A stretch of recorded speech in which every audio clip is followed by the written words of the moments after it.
ரித்தன்யாவோட மரணம் சனிக்கிழமை காலையில 11:45 இருந்து 12:30 வரைக்கும் உள்ள சிசிடிவி ஃபுட்டேஜ் கலாட்டாவுக்கு எக்ஸ்க்ளூசிவா கிடைச்சிருக்கு.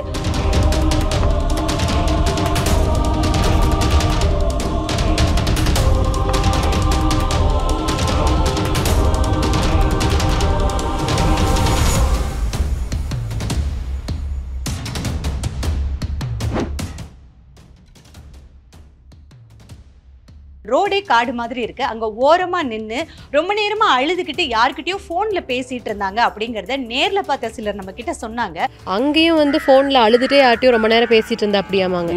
அப்புறம் இங்க வந்து பேசிக்கிறா, அந்த நெகில் நின்று பேசிட்டு இருந்துக்கிறா. அந்த காரங்க என்னார் மட்டும் நின்று இருந்துச்சு. இந்த சிசிடிவி ஃபுட்டேஜ்ல ஃபர்ஸ்ட் வலது பக்க டோர் ஓபன் ஆகுது, அதுக்கப்புறம் இடது பக்க டோர் ஓபன் ஆகுது. இந்த வழியா தான் கார் போயிருக்குது. சொந்தக்கார ஒரு தோட்டமாக போய் அதுக்கு நின்று அழுதுட்டு இருந்துருக்குது. அப்போ நான் ஏதோ ஆக்சிடென்ட் ஆகிருக்கு அப்படின்னு நினச்சிட்டு அப்புறம் பார்த்தா கொஞ்ச நேரத்துலேயே ஒரு முடிவு எடுக்கிறதுக்கு காரணம் அந்த ஃபோன் காலா, யார்கிட்ட பேசினாங்க, அதுதான் ரிதன்யாவை இந்த முடிவு எடுக்க வச்சுதா? தமிழ்நாட்டையே உலுக்குன ஒரு சம்பவம் தான் திருமணமாகி 78 நாட்கள்ல தன் உயிரை விட்ட ரித்தன்யாவோட மரணம். ரித்தன்யாவோட மரணத்துல இந்த பொண்ணுக்கான மரணத்தின் நியாயம் கிடைக்கணும் அப்படிங்கிறதுக்காக கலாட்டா ஆரம்பத்துல இருந்து டிராவல் பண்ணிட்டு இருக்கோம். அவங்க அம்மா, அப்பா, தம்பி எல்லாரோட இன்டர்வியூவுமே தொடர்ந்து நீங்க கலாட்டால பார்த்துருப்பீங்க. அதுக்கப்புறமும் நாங்க விடல. இதுல சனிக்கிழமை காலையில 11:45 இருந்து 12:30 வரைக்கும் உள்ள சிசிடிவி ஃபுட்டேஜ் கலாட்டாவுக்கு எக்ஸ்க்ளூசிவா கிடைச்சிருக்கு.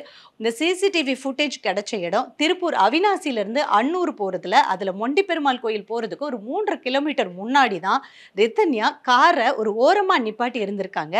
அதுக்கு எதிரில இருந்த ஒரு வீட்ல இருந்து தான் நாம இந்த சிசிடிவி ஃபுட்டேஜை கேப்சர் பண்ணியிருக்கோம். நீங்க இந்த சிசிடிவி ஃபுட்டேஜ்ல கார் ஓரமா நிக்குது இல்லையா, அந்த இடத்துல 12:05க்கு ஒரு 2 நிமிஷம் அவங்க அம்மாவுக்கு அங்க இருந்து தான் போன் பேசியிருக்காங்க ரித்தன்யா. இந்த சிசிடிவி ஃபுட்டேஜ்ல உங்களுக்கு ரொம்ப நல்லா தெரியும், ஃபர்ஸ்ட் வலது பக்க டோர் ஓபன் ஆகுது, அப்புறமா அந்த டோரை க்ளோஸ் பண்றாங்க, அதுக்கப்புறம் இடது பக்க டோர் ஓபன் ஆகுது, அப்புறம் அந்த டோரையும் க்ளோஸ் பண்ணுறாங்க.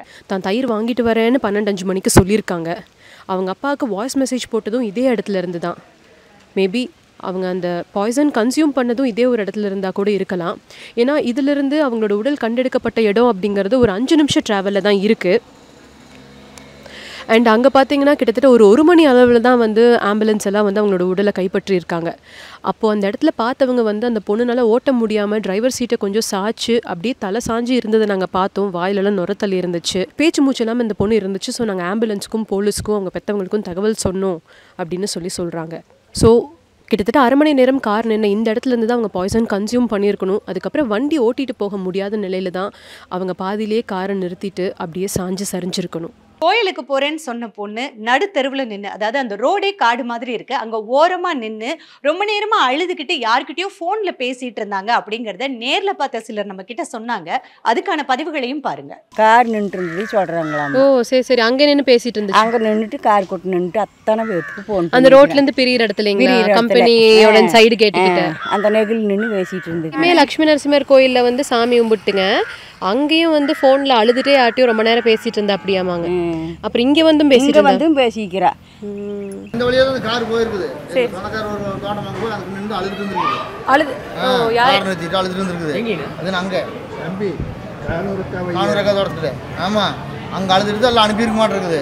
அதுக்கப்புறம் 3 ரோடு கூட கொஞ்ச நேரம் வந்து நின்றுருக்குது. 1 மணி இருக்குது எனக்கு ஃபோன் பண்ணுறது, ஆம்புலன்ஸ் எல்லாம் நிறைய போகுதுன்னு கூப்பிட்டாங்க. அப்போ நான் ஏதோ ஆக்சிடென்ட் ஆகிருக்கு அப்படின்னு நினச்சிட்டு அப்புறம் பார்த்தா கொஞ்ச நேரத்துலேயே அங்கே காருக்குள்ளே இருக்குது போட்டு சொல்லிட்டாங்க. அவ்வளோதான். அந்த தோட்டத்துக்கிட்ட போய் உட்காந்து அழுதுட்டு இருந்துருக்குது. யார்கிட்ட ரித்தன்யா ரொம்ப நேரமா போன்ல பேசிக்கிட்டு இருந்தாங்க அப்படிங்கிறது மர்மமா இருக்கு. அவங்களுக்கு போன் வந்துதா இல்ல அவங்க யாருக்காவது பண்ணாங்களா? அவங்க போன்ல பேசினதுதான் அவங்க தன் உயிரை விடணும் அப்படிங்கிறதுக்கான ட்ரிகரிங் ஃபேக்டரா இருந்தா அந்த போன் கால் ரொம்பவே இம்பார்ட்டன்டான ஒரு விஷயம். வழக்கமா சனிக்கிழமை ரித்தன்யா லட்சுமி நரசிம்மர் கோயில், ஐயப்பன் கோவில், மொண்டி பெருமாள் கோயில்னு 3 கோவிலுக்கும் போறது வழக்கமா. நம்மளோட ரிப்போர்ட்டிங் டீம் நேரடியா அந்த கோயிலுக்கே போய் என்கொயரி பண்ணியிருக்காங்க. அந்த பொண்ணு உண்மையிலேயே கோயிலுக்கு போனாங்களா அப்படிங்கிறதையும் நம்மளோட ரிப்போர்ட்டிங் டீம் வச்சு நாம கேப்சர் பண்ணியிருக்கோம். பாருங்க. ரிதன்யா தான் கடைசியாக இருந்ததாக சொல்லப்பட்ட மொண்டி பெருமாள் கோயில் முன்னாடி தான் இப்போ நான் நின்றுட்டுருக்கேன். அவங்க அம்மா கிட்ட 12 மணிக்கு ஃபோனில் பேசும்போது தான் மொண்டி பெருமாள் கோயிலில் இருக்கிறதாகவும் இங்கே பயங்கர கூட்டமாக இருக்குது, அதனால நான் வீட்டுக்கு வர லேட் ஆகும் அப்படிங்கிற மாதிரி தானே சொல்லியிருந்தாங்க. ஆனால் உண்மையில் ரிதன்யா இந்த கோயிலுக்கு வரவே இல்லை. லக்ஷ்மி நரசிம்மர் கோயிலில் சாமி கும்பிட்டுட்டு இங்கே வர்ற வழியிலேயே வந்து அவங்க அந்த மாதிரியான விபரீதமான ஒரு முடிவை எடுத்துட்டாங்க. ஏன்னா அவங்களோட கார் கூட இந்த கோயிலுக்கு வர்ற அந்த டைரக்ஷனை நோக்கி தான் இருந்துச்சே தவிர கோயிலிருந்து சாமி கும்பிட்டு போகிற டைரக்ஷனை நோக்கி இல்லை. சரி, என்னாச்சு? ரிதன்யா ஏன் இப்படி ஒரு பொய்யை சொல்லியிருக்கணும்? அப்போனா அந்த கோயிலுக்காவது போயிருக்காங்களா, லக்ஷ்மி நரசிம்மர் கோயிலுக்கு அவங்க போயிருக்காங்களான்னு தெரிஞ்சுக்கிறதுக்காக அங்கே போய் விசாரிக்கும் போது இன்னும் பல ஷாக்கிங்கான விஷயங்கள் தெரிய வந்துச்சு.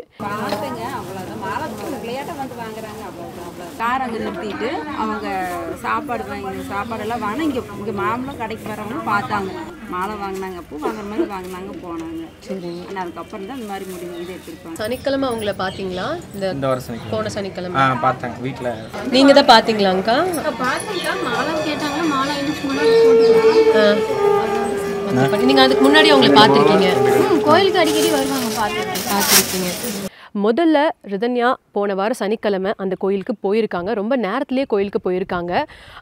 முன்னாடி இருந்த பூக்கடையில் வந்து மாலை வாங்கியிருக்காங்க, எலுமிச்சை மாலை வாங்கியிருக்காங்க. அப்போ வந்து ஒரு மாதிரி வேகாக அங்கே இருந்த கடைக்காரங்க பார்த்துருக்காங்க. அடிக்கடி வந்து வாங்கிட்டு போகிற பொண்ணு தானே அப்படின்னு பார்த்துருக்காங்களே தவிர ரொம்ப வந்து என்னம்மா நல்லா இருக்கியா அந்த அளவுக்கு வந்து ஒரு கம்யூனிகேஷன் கிடையாது. ஸோ அந்த பொண்ணை பார்த்த ஞாபகம் இருக்குது அப்படின்னு சொல்லி 2 கடைக்காரங்க சொன்னாங்க.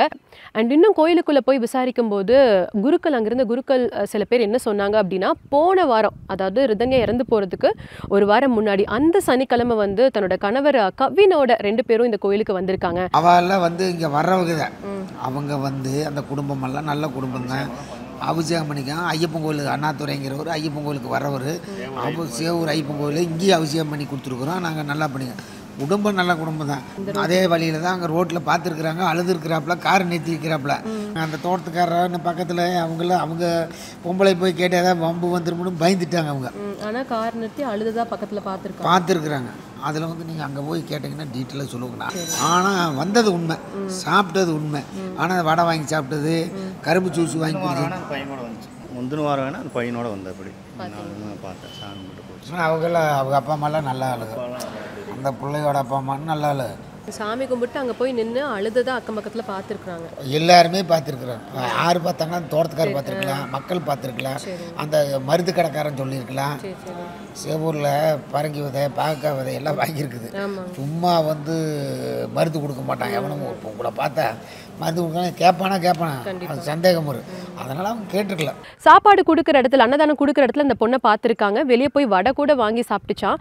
கொஞ்சம் சாப்பிட்டு மீதியை வந்து தட்டோடு எடுத்துகிட்டு போயிருக்கு. ஏமா சாப்பிடலையா அப்படின்னு கேட்டதுக்கு காரில் உட்காந்து சாப்பிட்டுக்கிறேன் அப்படிங்கிற மாதிரி அந்த பொண்ணு சொன்னதா அங்கே இருந்த ஒரு சிலர் வந்து நம்மளுக்கு சொல்கிறாங்க. அந்த அன்னதான கூடத்தில் விசாரிக்கும் போது இன்னொரு முக்கியமான ஒரு தகவல், அதை கேட்கும் போதே வந்து இதுதான் ரிதன்யா அந்த மாதிரி ஒரு முடிவெடுக்க காரணமோ அப்படின்னு யோசிக்க வச்சிருக்கு. அது என்ன அப்படின்னா, வழக்கமாக அவங்க வந்து போகிற பாதையிலிருந்து மாற்றுப்பாதையாக கோயிலில் சாமி கும்பிட்டுட்டு மாற்றுப்பாதையில் போயிருக்காங்க. அது பார்த்தீங்கன்னா அங்கங்கே தோட்டங்கள், 1-2 வீடுகள் இருக்கிற ரொம்ப ஒரு காமான ஒரு ஏரியா. ஒரு கார் வந்து நின்னாவே வந்து வெளியே வந்து பார்க்கக்கூடிய ஒரு சூழல் தான். யார் இது அப்படின்னு பார்க்கக்கூடிய ஒரு சூழல் தான். பெருசாக வண்டிகள் நடமாட்டம் அங்கே இருக்காது. அந்த இடத்துல ரிதன்யா நின்று யார்கிட்டயோ ஃபோன் பேசிகிட்டே அழுதுட்டு இருந்ததா, ரொம்ப நேரம் ஃபோன் பேசிட்டு நின்று அழுதுட்டு இருந்திருக்காங்க. அதை ஒருத்தர் பார்த்துட்டு அவங்க மனைவி கிட்ட போய் சொல்லியிருக்காங்க, பாரு அந்த பொண்ணு ஏதோ ரொம்ப நேரம் நின்று அழுதுட்டு இருக்கு, போய் என்னன்னு கேளு அப்படின்னு சொல்லியிருக்காங்க. ஏன்னா தன்னந்தனியாக ஒரு பொண்ணு அந்த இடத்துல நின்று அழுதுட்டு இருக்காங்க அப்படின்னு சொல்லும்போது அவங்க மனைவி பயந்துட்டு, ஐயோ என்ன பிரச்சனையாக இருக்குமோ ஏதோ தெரிலங்க, நான்லாம் போல அப்படிங்கிற மாதிரி வந்து நாங்கள் அதை கடந்து போயிட்டோம். ஆனால் அந்த அன்னைக்கு சாயங்காலம் வந்து ஒரு பொண்ணு இந்த மாதிரி மொண்டி பெருமாள் கோயிலுக்கு போகிற வழியில் வந்து காருக்குள் இந்த மாதிரி இருக்குது அப்படின்னு கேள்விப்படும் போது தான் எங்களுக்கே ஒரு நிமிஷம் வந்து ஐயோ இங்கே பேசிகிட்டு இருந்த அந்த பொண்ணாக இருக்குமோன்னு தோணுச்சு. ஒரு வேளை நாங்கள் கேட்டிருக்கலாமோ, என்ன பிரச்சனைன்னு கேட்டு அவங்க அப்பா அம்மா கூப்பிட்டுருக்கலாமோன்னு சொல்லி அங்கே இருக்கிறவங்களுமே வந்து ரொம்ப வருத்தத்தோட ஒரு பதட்டத்தோடு தான் இருக்காங்க. எங்கே இந்த மருந்துகளை வாங்கினாங்க? அப்போ வீட்டிலேருந்து கிளம்பி கோயிலுக்கு வரும்போதே வந்து அவங்க இந்த மாதிரியான ஒரு விபரீத முடிவோடு தான் வந்தாங்களா அப்படிங்கிறத வந்து போலீஸ் தான் இன்வெஸ்டிகேட் பண்ணணும். இன்ஃபேக்ட் சில சிசிடிவி ஃபுட்டேஜஸ் எல்லாம் நாங்கள் செக் பண்ணும்போது வந்து அந்த குறிப்பிட்ட டைமில் அவங்களோட கார் க்ராஸ் ஆன மாதிரியுமே வந்து எந்த ஒரு இதுவுமே கிடையாது. அதனால் லக்ஷ்மி நரசிம்மர் கோயிலிருந்து அவங்க மொண்டி பெருமாள் கோயிலுக்கு வந்திருக்காங்க. வர்ற வழியிலேயே இந்த மாதிரியான ஒரு விபரீதமான விஷயம் நடந்திருக்கு அப்படிங்கிறது தான் நாங்கள் கேள்விப்பட்ட வரைக்கும் எங்களுக்கு கிடைச்சிருக்கிற ஒரு தகவல். போலீசாரோட விசாரணையில லட்சுமி நரசிம்மர் கோயில்ல கைப்பற்றின சிசிடிவி ஃபுட்டேஜ்ல 11க்கே கிளம்பிட்டாங்க அப்படின்னு சொல்லியிருக்காங்க. அவங்க கடைசியா உயிரை விட்ட இடத்துல கார் நின்னதுக்கு எதிர்க்கவே ஒரு வீடு இருந்திருக்கு. அங்க இருந்த சிசிடிவி ஃபுட்டேஜ்ல ஒரு பெரிய மரம் மறைச்சுக்கிட்டதுனால ரொம்ப கிளாரிட்டியா அந்த ஃபுட்டேஜ் கிடைக்கல அப்படின்றதையும் காவல்துறை பதிவு பண்ணியிருக்காங்க. பட் அங்கிருந்து ஒரு 5 நிமிஷம் டிராவல்ல ரொம்ப முன்னாடி தான் அந்த அவினாஷி டு அன்னூர் ரோட்ல ஒரு வீட்டில் நமக்கு கிடைச்ச ஃபுட்டேஜில் கிட்டத்தட்ட ஒரு 3/4 மணி நேரம் அந்த கார் அந்த இடத்துல நின்னுது அப்படிங்கிறது நமக்கு தெரியுது. ஒரு தைரியமாக ஒரு வாழ்க்கையை அடுத்து நம்ம நோக்கி போகலாம் அப்படிங்கிற முடிவோடு இருந்த ஒரு பொண்ணு இந்த மாதிரி ஒரு முடிவு எடுக்கிறதுக்கு காரணம் அந்த ஃபோன் காலா? யார்கிட்ட பேசினாங்க? அவங்க அம்மா கிட்ட பேசல, அவங்க அப்பா கிட்ட பேசல, அவங்க தம்பி கிட்ட பேசல. இவங்க 3 பேரை தாண்டி யாரோட ஃபோன் கால் அது? அதுதான் ரிதன்யாவை இந்த முடிவு எடுக்க வச்சுதா? இதை காவல்துறை தான் கண்டுபிடிச்சு சொல்லணும். மறைந்த ரிதன்யாவுக்கும் அவங்க அப்பா அம்மாவுக்கும் உரிய நியாயம் கிடைக்குமா? பார்க்கலாம்.